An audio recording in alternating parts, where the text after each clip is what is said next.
Morning, soldiers. It's day 7 of my discipline journey, and it's been a long week.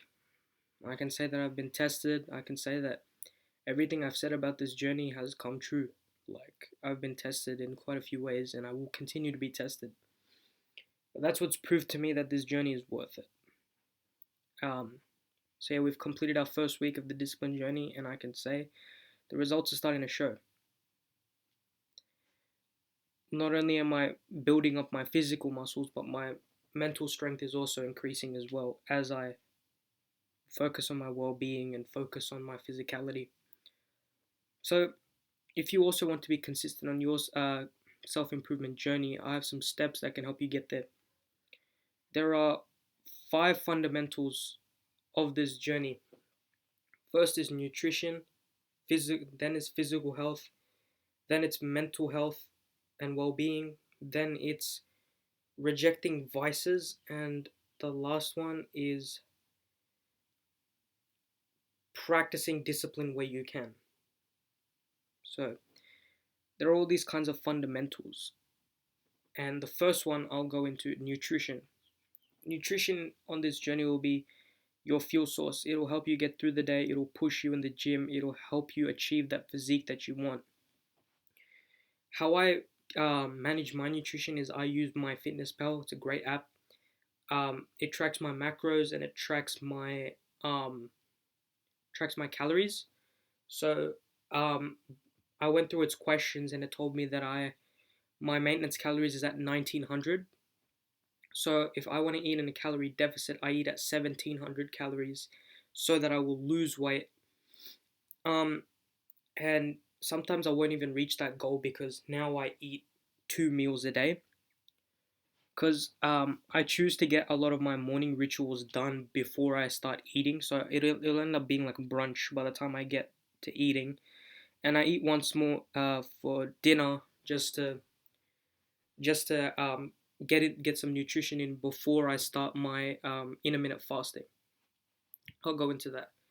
So yeah, first 2 steps: finding your maintenance calories and sort of then minusing 100 or 200 calories off of that, and then eating at that, and then also managing at what times you eat throughout the day, creating like a clockwork routine that you can just keep doing no matter where you go, and that'll become really useful for you. The next thing is intermittent fasting, which I was talking about. Intermittent fasting is um, fasting during the day for a period of time, which will help you with your fat loss, weight loss, whatever you're looking for. So my version of intermittent fasting is eating in a 12-hour window, and then the other 12 hours of the day I fast. And it's pretty easy. It's not as hard as you think. So I choose to eat between 7 a.m. and 7 p.m. If I eat between this window, like I can have a snack in the morning and then have like a large meal in the brunch time, like around 12, and then at night at like 5 or 6 p.m. I have my last big meal, which is dinner. And I won't even end up reaching 1700 calories sometimes. Um, yeah, so I eat for 12 hours of the day, and the other 12 hours I rest and recuperate, and it's been working really great. Now that I eat in a specific routine, a specific amount of food, and I know what I'm eating, the weight loss has become easier because I've integrated that sustainably into my life. So that's the first fundamental. Now that you got your nutrition going, gym. The gym and your physicality are very important in this journey. Your physique will probably be the only physical representation of your discipline. With your discipline, um, with your physique, I recommend finding out exactly the kind of physique you want. Obviously, I can't speak on physiques that are not naturally attainable. I don't have experience with steroids and all that, so you'll have to do that research on your own. But if you want to um, continue on with natural bodybuilding, I recommend finding out what type of body type you are, whether you're a mesomorph, an ectomorph, or an endomorph. Me, I'm an endomorph. So is my father. So basically, it's an endomorph is someone who can put on a lot of muscle and a lot of weight, but getting leaner is a lot difficult. So on the bulking phase, I'm completely fine, which I stated before in an earlier video. But for me, cutting is very difficult, and it has been. Um, it's been difficult to regulate my meals at what time I eat because I do get hungry very easily. But if you manage to integrate your diet successfully into your life, your training will also benefit. So I'm trying to cut down to build a more aesthetic physique. Like I've got the muscle mass and size. Like I'm pretty happy with how big I am at the moment. I just want to lean down and see my muscle definition, see those abs, those muscle striations, whatever it is, that my vascularity, and I want to see that.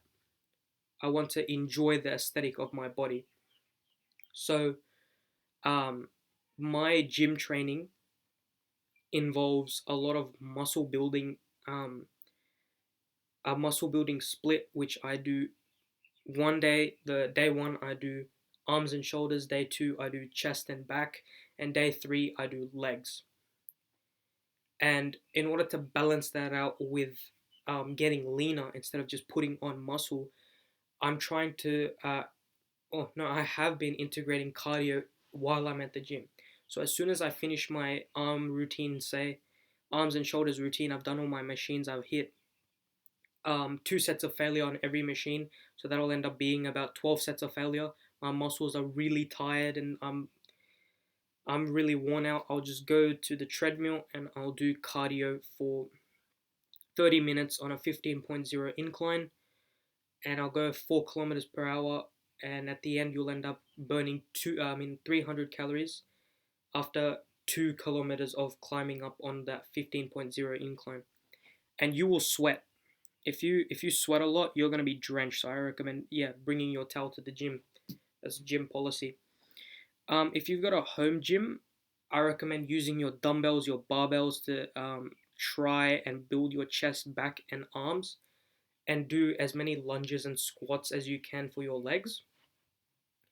And also, maybe if you don't have a treadmill, going outside and walking for 7,000 steps a day, I think will have. I've been told has the same effect. I've been told. I've been doing the research on this. So 7,000 steps is like the amount that most fitness fitness influencers and websites kind of agree on. Excuse me. So now that you got your physicality, nutrition in order, your physical aspect will be fine and you'll have the fuel to continue throughout the day. The next part is your mental well-being. Now, our brain can be our biggest asset, our greatest tool, but it can also be our greatest enemy. And your brain becomes your greatest enemy when you don't want to do something. An example of that is getting out of the bed early. This morning, since I wasn't going gym, I had a little bit extra time to sleep, so I stayed up last night. I went to a party last night. Got home at about 12. I was smashed. I went straight to sleep. My alarm went off at 7. I was like, it cannot be 7 already. Took a look at my phone. It was 7 a.m. I got my ass out of bed.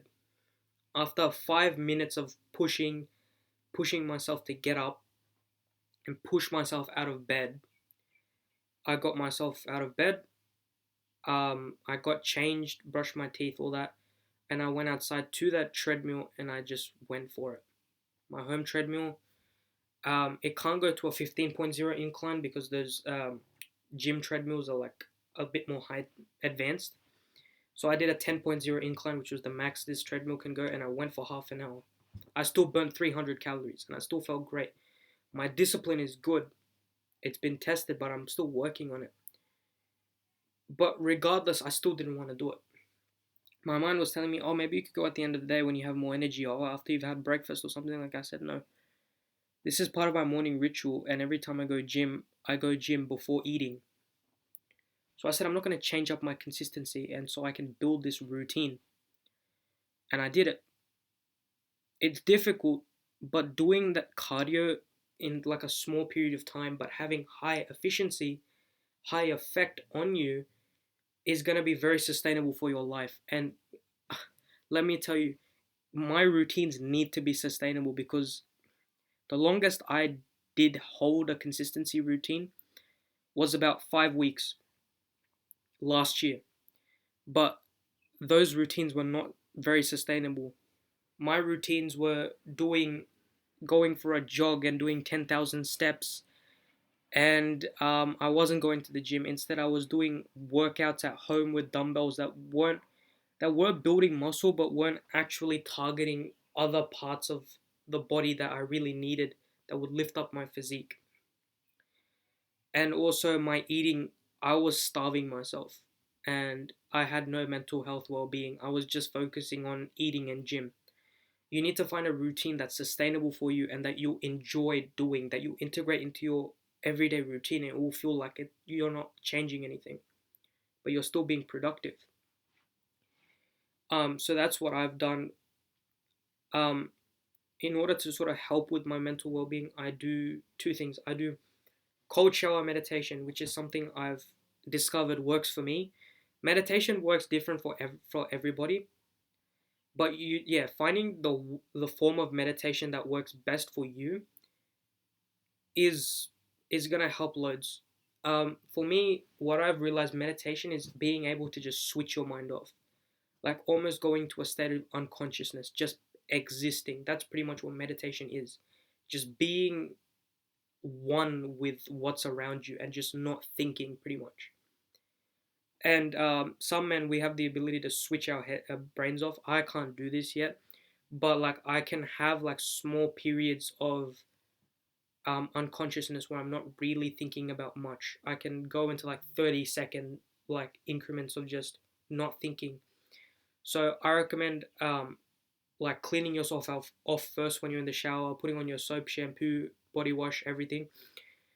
And then once you're done with that and you've rinsed off, I recommend turning the water a little bit cold to like room temperature, getting used to that, getting your body used to that, and then going it a bit colder and a bit colder to the point where you're slightly uncomfortable, but it like you can still manage it. And you just stand there and let the water wash over you. And you have to stand at an angle so that the water's not going up your nose when you breathe. But you just let the water wash over you and you meditate. You just sit there and you think. Um, Also, I've discovered gratitude journaling. I used to think it was pretty stupid, but fucking fly. I recommend like just writing 5 things that you're grateful about every day, and also like noting down your progress. It'll feel very worth it once you've reached a goal and you've like you've seen your journal and it's just filled with entries about your progress and your goals, and you can give it to other people and they can see your journey and what you did to get to that journey. But instead of doing that, I'm sharing my tips and consistency with you so that you can maybe try implementing into your life and seeing if it works. That's the mental, nutrition, physical. Rejecting vice. That's a very important one. Rejecting vice will also train your discipline. So these two go hand in hand. Vice is basically you indulging your weaker mentality. Basically, it's stuff like sleeping in, um, eating junk food all the time, eating too much when you know you shouldn't. Um, what was it? Procrastinating with something that's unproductive when you haven't done what you need to do for the day. So you can relax and you can do what you enjoy only after you've fucking thins fly fuck off. Only after you've completed what you need to do for the day. That's when you can have your fuck this fucking fuck. Only then can you have your recreational activities. So for me, it's gaming. After I've completed everything I need to do for the day, I can go and play my video games. But also limit that time. Your discipline time needs to be balanced with your gaming time. And also masturbation. That is a very extremely bad habit that people need to let go of. Especially people my age, a bit younger, a little bit older, like us younger guys, we need to let go of masturbation, as it's gonna ruin your mental health. It's gonna drain the testosterone from your system, and it's gonna affect all aspects of your life. You will feel drained. You will feel tired. It is a temporary release, but it is not